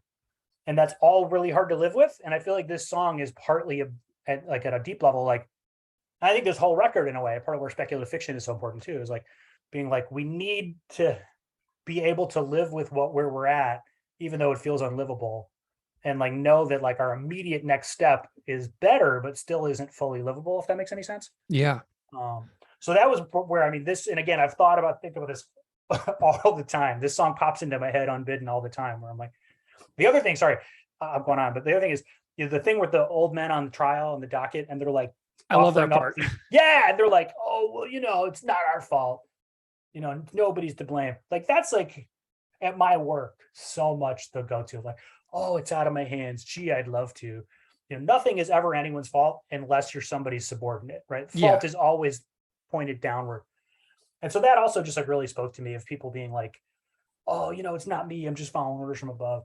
And because that also, I feel like that was all over the Iraq war. It was with those awful pictures of the people being tortured in Guantanamo. Just like, oh, it's not our fault. And then, again, with everything else, climate change and workplace injury and so on, there's all of this like buck passing, and we blame the people with the least power downward, and the people who are actually architects are just like, hey, not my fault, and they never get put on trial. So that also really spoke to me, because I run into that a lot with workplace safety stuff, where people are like, I mean, what are you going to do? Just like, work kills. Like, that's just how society is. Like, what are you going to do? War is just human nature, man. And like, all of that is just false. And so I feel like this, and also that this song answers that by just like laughing it off. Like, there's not a philosophical, like, engagement. They're just like, who the fuck do you think you are? Of course not. And like, that's like the response. Like, it's part of where music and music culture is so powerful, just being like giving us the confidence to be like, you think that's human nature? Well, you're nuts, man. because we know humanity is better. Like that we don't need a philosophical argument for it. We can just kind of stand on our confidence in each other. I think that's really powerful as well. And something that's really fascinating to me is I love the idea of Rumsfeld, or, choose your own Donald, weeping through the proceedings. And then this question of them realizing that they're screwed, how the fuck did I end up here? This just isn't fair. Ain't no place for a millionaire. I love that part so much, because when I feel like when things go so wrong, when the tragedies and the offenses are so egregious that the problem is so indescribable, that pinning a specific thing on a person feels almost impossible. Like when something is so bad, how do you get it so that you can pin it on somebody in particular when the problem is so wide reaching? So I feel like so many tragedies in history have been unpunished because the problem was so huge that the idea of pinning it on a single person was difficult. So people tend to get away with stuff like that. Just think about like presidential administrations and the amount of lies that go into those, and how, when you double down on lies with more lies, the lies exacerbate and become so big that you can't like refute every single lie because there are so many, and refuting every single lie would take months. And then by the time you have refuted all of those, there have been 5,000 more lies. So I love the idea here of a person whose crimes were so big that they feel almost unpunishable actually receiving a consequence for those things which they totally thought they were going to get away with. Because I feel like that's the story of history in a lot of ways, is that people got away with a lot of stuff they shouldn't have. Absolutely. And that they try to give their excuses and then the room just erupts in laughter. Yeah. Like it's not even like it'd be one thing if they were defeated in an argument, but it's like even more powerful than that, where they're like, your self-justifications aren't even worth a counter argument because you're absurd, and like the kind of like absurdness of these evil people and evil structures. And I think that's really powerful. And then I also think like that, and then there's the shift in the middle. So it's like this like very satisfying song, and then it's kind of funny, and then there's this shift. And there's I don't remember when the break comes, but there's the shift, and he's like, but how can one man? It gets like really intense. But how can one man ever repay a debt so appalling? There's like this real shift, and I feel like they do this really well in other songs too, like in Rock for Sustainable Capitalism, where it's like funny and like right, shit talking Fat Mike, and then all of a sudden it's about climate catastrophe is going to kill people. Yeah, you're thinking of, and for the outstanding performance in a comedic role, I'd like to dedicate the findings of the jury to the dead. Yeah, and then there's the break, right? It comes in really intense, and it's and I'd like to dedicate the findings of the jury to the dead. And so now it's not laughter. Now it's not, oh hooray, isn't it nice to see Rumsfeld on trial in an orange jumpsuit? Now it's like, looking out the window of the courtroom, so to speak, at just like this heap of corpses, if it was a movie. And then, how could one man ever repay a debt so appalling? Like, then it becomes this like real dilemma. And so from like, we're watching Donald and we're like, yeah, you're getting what you deserve. And we're like with the crowd laughing, and we're like, haha, this is so satisfying. And then we're like with the judge and jury, or like the People's Tribunal, and being like, actually, this is a really hard problem because there is no repaying this debt. And that, that line is so gross and evocative. You can't gouge 10,000 eyes from a single head, and like the one implication there is that like there are some people on that docket of war profiteers and so on who, maybe they're not responsible for 10,000 eyes. We'll just gouge out 2 eyes, which is not a vision of justice you and I would embrace, right? Right. But I feel like that's that tension that's like, from Name and Address Withheld, of like, we need to remain hopeful and human and not settle for revenge. And so I feel like that shift there is this thing of being like, these people have to be punished. We as a society have to send a message that like we will never again allow this kind of war. We'll never again allow an opioid epidemic, etc. And yet also we must, and it's also why I read that bit from that Brecht poem, like we have to recognize that in doing that, the hatred, the justified hatred we feel for these people still distorts our faces. And like, we have to, these things have to work out in a way that lays the foundation, you know, that again, that Brecht line, like we want to lay the foundations for gentleness at a time when like we can't really be gentle with the people who are so brutal. And so I think like that bit there of like how could one man ever repay a debt so appalling? You can't gouge 10,000 eyes from a single head. Like that's like really deep, like emotional and also philosophical stuff of like, how do we move toward how do we punish these wrongdoings and also move toward a robust sense of justice that fits with our deeper, the reasons why we're outraged. Because if we just settled for, like, you could write a worse version of this song where they just torture the guy to death and it's like, hooray, right? We just celebrate. We just settle for revenge. Part of why this is such a beautiful song is like, there's this tension there of being like, I want to just settle for revenge. And I'm not going to do that. And like being, but being kind of at war with yourself around that impulse, I think is so important. You know, and then that final bit of like what he's actually sentenced to do, you know, there's like a awful thing about that, but it is a socially useful function. You know, there will have to be cleanup of landmines done, you know, that's being done now. There's a lot of environmental damage cleanup has to be done. There's a lot of people who have long COVID who will need a lot of, you know, physical therapy and so on. And so being like, hey, we're going to give you a place to become socially useful. And then that, you know, at the end, like the guy who's overseeing it, he's wearing the injuries on his body, you know, the legless foreman. And he's still holding a picture of his daughter. And like, that guy is never going to be made whole by these processes. It's going to work out over subsequent generations. Like, and then also kind of knowing that like the social trauma that's inflicted doesn't get undone in an instant. You know, it's not like Rumsfeld gets found guilty and then we're all like, cool, good society now. You know, it's like in a way, like the trend, you know, I consider myself politically like a revolutionary communist. I very much believe we will abolish capitalism and have a new society someday, hopefully in my lifetime. I don't know.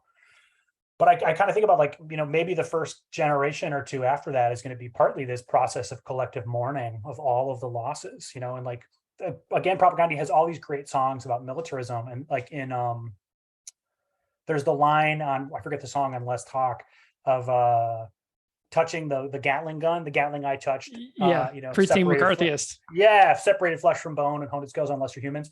You know, it's the US version of my dad. Yeah. And so there's all of this stuff of like linking militarism, parental relationships, and masculinity, which I know is some of it's just Chris's biography, but it's also like a social pattern. Like that's in my life. Like two of my grandfathers were in the military. Me too. One of them came back with serious PTSD. So like failed Imagineer really speaks to me because one of my grandfathers came back with really serious PTSD and it shaped how he was as a man for the rest of his life. And, we talked about that in that episode too. We talked about how that generational cycle, like a grandpa who has like massive PTSD, what kind of issues could erupt in that family for decades to come. And I feel like iteration is this sort of similar thing of like, in the transition to a better society, there will be this long process of like letting the iterations of that trauma kind of bubble out in hopefully some controlled and managed humane ways and be, you know, treated. And then we'll eventually move to a society that is not traumatizing. And I think that's part of why this is so powerful. And then the final thing, like, you know, I love, you know, time and tide, no one can anticipate the inevitable waves of, and they don't say the word change, right? And so it's like this, that the record ends with this repetition and like the inevitable waves of, and the fact that change is like never said on the record. You know, that's what we need. We need change, and we can't imagine the change we need yet. We believe it'll happen. And like, that's me. Like, I just believe it'll happen. I can't tell you why. It's like an article of faith. But like that they don't say change because it's like this thing that they're pointing to that they can't even say yet. And I feel like that is also super powerful and kind of speaks to the condition that, you know, people of conscience are in today in a real way. I love it. Well, Nate Holdren, I have loved hearing your interpretation of this song, loved learning about how your work and this appreciation for this band kind of seamlessly flow together. The amount of times that I've been told that in the last couple of years of doing this show have been just remarkable to me and always fascinating. And it just reaffirms to me like the specialness of the band, how they are able to get a bunch of dummies and dopes, to think about the world in slightly different ways. And it just means a lot. I'm so grateful to you for you taking the time to come on here and tell me about your love of Propaganda and Iteration and Potemkin City Limits. It's awesome. So thank you so much for joining me and telling me some stories. I loved it. You too, man. Thanks for letting me do this with you. It's the thing of the Propaganda helping dummies and dopes think. I feel like this is a deep conviction I have. Like, intelligence is a collective thing. Like if you think of a flock of birds, like one bird alone doesn't flock. Flocking requires other people. I think intelligence and thinking is flocking. Like, we only really think in community, and Propaganda is like part of that community, and they constitute that community. And so I think it's this thing of like, alone, I don't know anything, but like, here's this framework that helps us be together, and then we're together so much smarter and more capable. So it's been a real joy to get to do this with you as well. And I think the work you guys are doing on the show is so cool. And I should split because my kids are fighting if you hear them.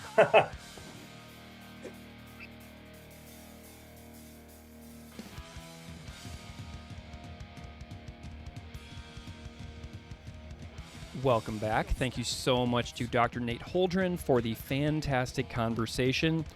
My third and final guest on this episode is Dr. Tim Gill.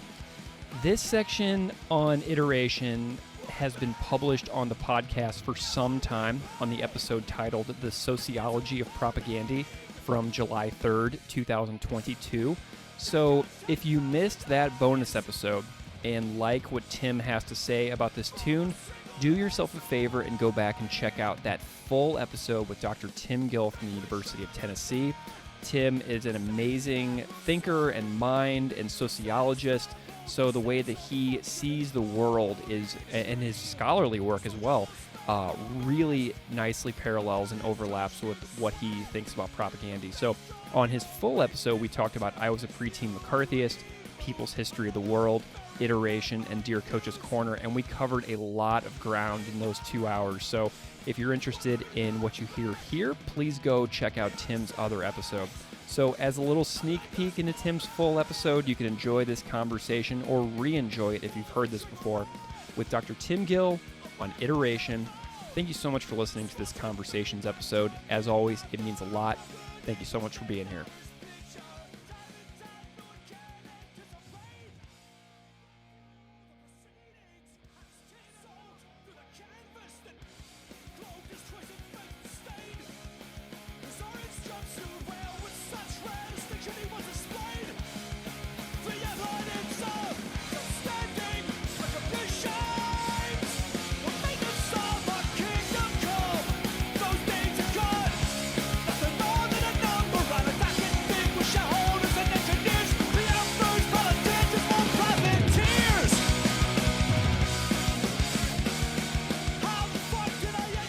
So iteration has never been discussed on this podcast. Okay. And so I'm delighted to hear about it. And I'm wondering if you can just tell me a little bit about why you picked iteration as one of your four tunes. Yeah, I mean, I think, again, I'm interested in U.S. foreign policy, and I think this is what this song gets at, I think, very well is U.S. hypocrisy. It's kind of like this mock, Donald Rumsfeld's on trial, which, obviously is not going to happen. Right.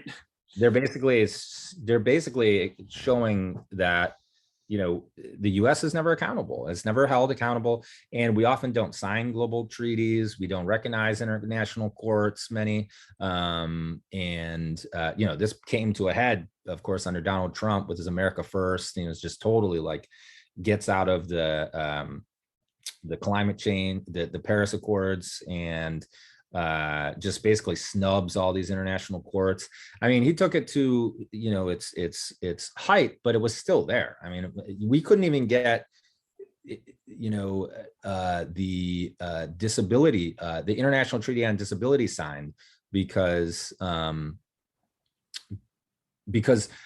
all you need is a few conservative, you know, sort of sovereignty-minded senators to disagree with ratification, and that happened. And the funniest thing is that international treaty is based off the Americans with Disability Act, the ADA, and so.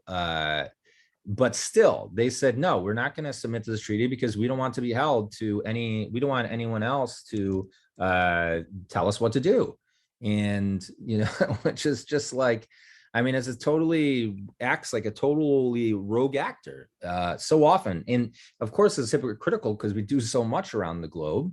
But yeah, I mean, it's pretty much by design, right? You know, the U.S. knows that we do so much. We're invading and intervening, and so it doesn't want to be held accountable. And you know, it's hard to imagine that Rumsfeld or George Bush or would be held accountable. So I think that, you know, and again, it gets at the issue that the U.S. has been a country that's been nearly consistently at war since, you know, at least since World War II.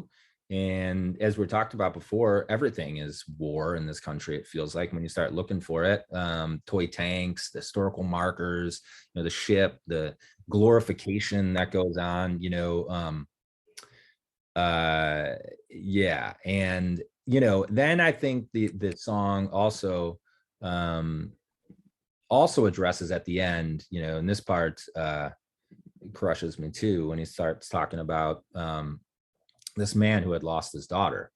And yeah, I think it gets at this ever looming question of, you know, why do people hate the US? Why do people hate the US government and the US military? Well, okay, if your friend or daughter or partner was droned or bombed or somehow killed by this group that's telling you that, you know, they're coming to save you, then yeah, people are going to be pissed off. You know, if some government killed my son, I would be unreasonably angry. And that anger could go down many different paths.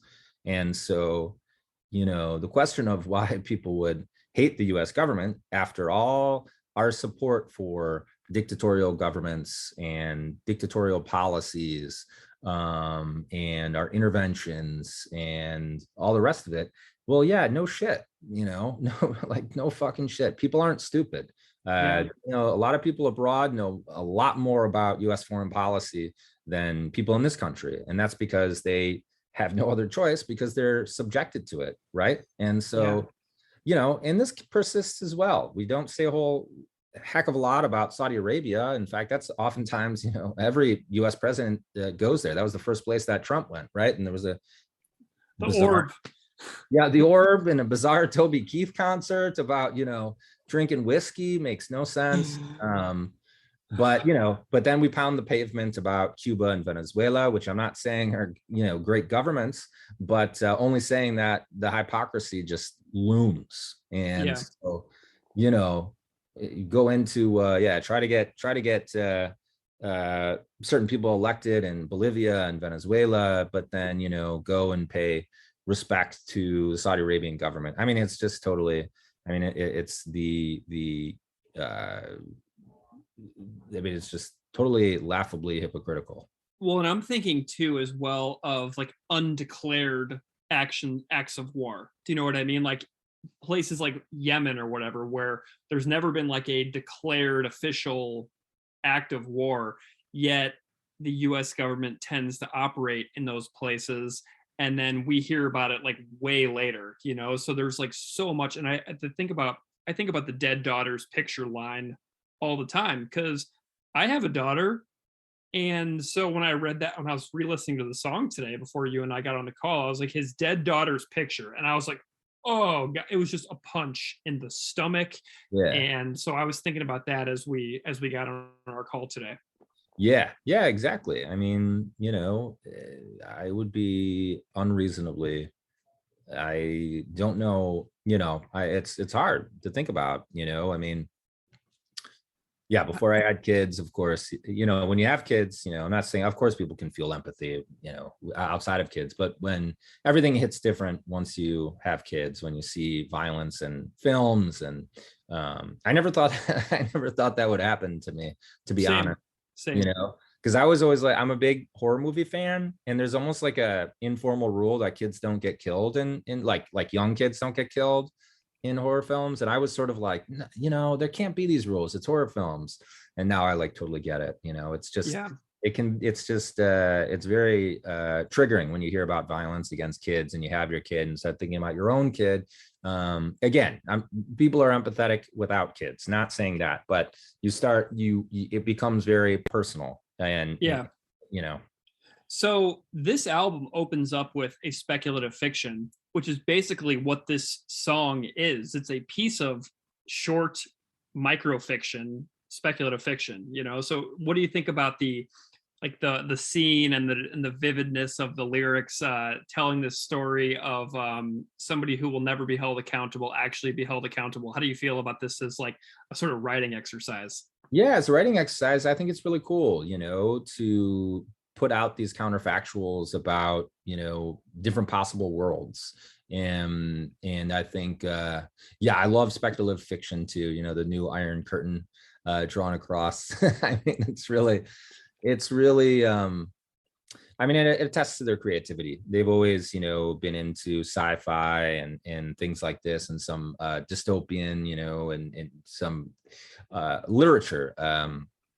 I don't read enough. I don't read enough fiction. I try to read like one a year. I'm just so steeped in sociology and nonfiction that I rarely have a chance to read any fiction. I like Kurt Vonnegut a lot, and recently did Audible, one of his, but I got to do a little bit more. But I enjoy this. I think it's really cool, especially in these regards, this kind of historical, counterfactual stuff. And I think it really is a testimony to the creativity of propaganda, and for them to push the limits and defy sort of genre conventions, as they always have, and to, as their music got more technical and the songs a bit longer, a lot of the content has become is more complicated. I mean, they have always been a band, they just push the limits on, a stereotype of punk is that, yeah, fuck your parents, fuck authority, and but it can come across very vapid, but propaganda is sort of like, yeah, fuck authority and fuck what the government's doing, and here's why, and I'm going to explain it all, and so yeah. So I have a couple of musical observations on this song. Whenever Chris has that line, "Can't gouge 10,000 eyes from a single head, and then it goes into that da na na na na na da da da da da, and that snare roll that Jord uses to connect to the next line. I think we should observe a sentence that will serve to satisfy both the sense of function and poetry. That snare roll, I know it's just a snare roll, but to me, that particular like moment in this record, like, is one of the crown jewels of this entire album. And Todd's bass line, do do do do do, underneath that section where it's like so crystal clear, those bass lines. I just think that this song has some amazing musical moments that stand out, and I'm wondering if you can, if you have any comments or thoughts on the music. Those are some of mine. Yeah, no, I think you nailed it. I mean, I think this is sort of like, that bass line, you can totally, that's amazing. I don't know, like, if it's, I was thinking about this song too. It's like they're going in like this, I don't know if it's like prog rock or what you would say, but they're like melding so many elements just so fantastically. And yeah, Todd's bass is really killer. Nothing against John K. Sampson, but Todd really brings in that, like, those funky bass lines that you're just, I don't know if it's like jazz fusion or what's going on, but he's got some really cool influences that you wouldn't think you could bring into this genre. and they just blend it so well. It's an excellent song. I can play like Preteen and Nation States and all the rest of it. I've never tried to play Iteration on the guitar or any of the or many of these later songs, because they're like above my pay grade, you know. So question. So let's think about the previous record, Purina Hall of Fame, which from Today's Empires, which closes out the record on that blazing guitar solo. Iteration has a solo that also closes out this song, but it could not be more different. So whenever I was listening to this album for the first time, getting towards the end of Iteration, I was like, are they going to do a Purina style shredder to like fade out on the record? And it kind of is there, but it couldn't be more different than Purina's. And I'm wondering if you have any thoughts on that outro solo on this one. Yeah, I love that. I love the ending of this song when it's like Time and Tide, whatever. And then it does that da-na-na-na, da-na-na-na. Those guitar lines, like, yeah, that even just thinking about it gives me chills, because I love, it's very, you know, it's kind of overused, but it does have a very like epic kind of, you know, yeah, that, and the ending of that song too, like totally crushes me. It's and I think it works so well, you know, it works because because it's a somber ending. You know, it goes from like this whole situation down to Rumsfeld weeping, he's arrested, but then it kind of does get, you know, it takes on a serious tone at the end. And I think the music matches it perfectly. Like, yeah. And yeah. You know, this closing line, no one can anticipate the inevitable waves of change. I think what we're seeing before our very eyes right now is a portion of the U.S. government that's doing everything in their power to ensure that inevitable waves of change are as hard as they possibly can be to actually accomplish. And I think we're seeing it in front of our very eyes. The last line of the song is what we're seeing every single day on the news right now in this country. Yeah, I mean, and that's the thing, is that like you can't do what the US has done and expect that there aren't going to be consequences. You know, the term a lot of folks use is blowback. And, you know, that's what a lot of people aren't mad because we listen to propaganda or we, you know, eat pizza or whatever the hell.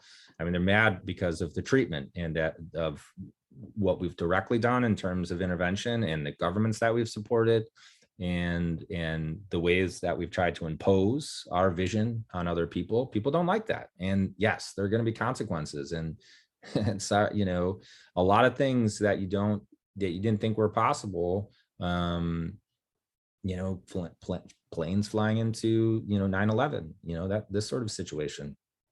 Yeah. Other terrorist attacks and on US sites. I mean, what happened in Libya, you know, people are upset with the US. And so that's, I mean, and so that's what you know, and you do see some other changes throughout the world as well. In Latin America right now, for instance, a region that I'm familiar with, you know, you have seen so much change that's ensued. Historically, the US has been sort of, you know, viewed Latin America as its backyard. And people were not happy with that. You know, they overthrew the Somoza dictatorship.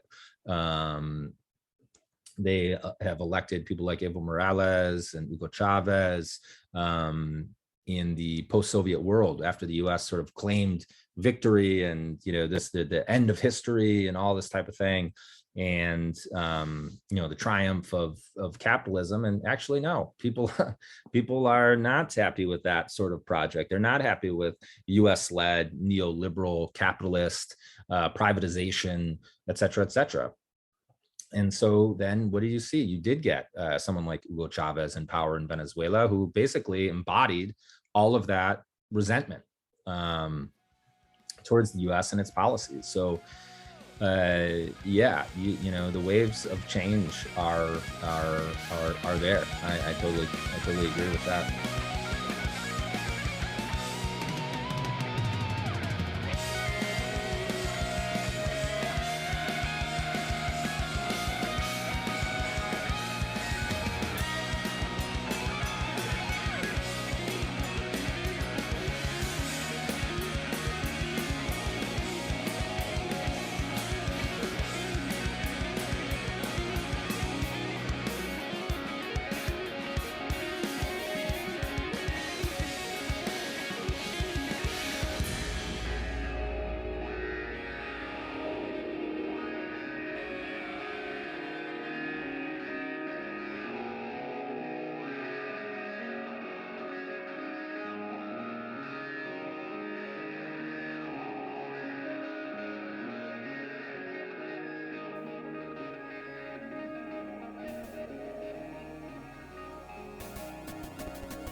be no sense to say I was just following along.